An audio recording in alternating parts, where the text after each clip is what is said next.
An important update for parents in Greenville County. The school district says they'll be introducing a new system to better track COVID cases in schools and warn families when there's been an exposure in their child's classroom. They'll be using Backpack. It's a system you may already be familiar with. Of course, it's the largest school district in the state, and there are a lot of parents that have to be notified when this happens. But if you are one of those folks and you don't have an account set up, we're here to explain it all to you. Fox Carolina's Matt Kaufax live outside the district office. And Matt, this is probably more of a streamlined way to make sure they get everyone involved. Cody, the district and parents that I spoke to told me that this is going to be a welcome change because under the previous system, people who didn't really need to often got messages. But there are some steps that you as a parent and as families need to take to make sure that can happen.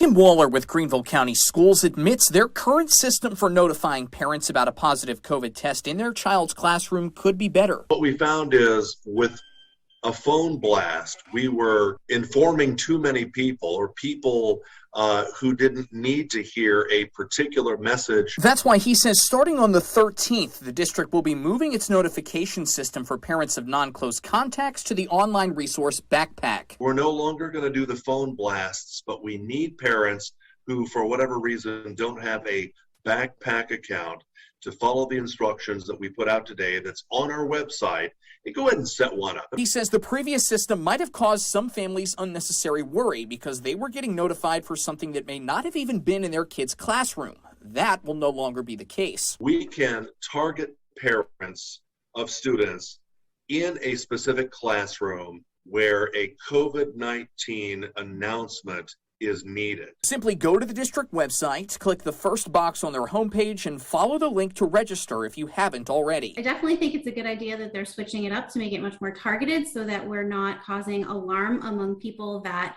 really have no reason to be alarmed. Parents like Shannon Few say they support this, and while she says COVID definitely needs to be taken seriously, she also believes the current contact tracing system could be more efficient too. Our oldest daughter was actually less than 2 weeks into school, pulled out of class all of a sudden.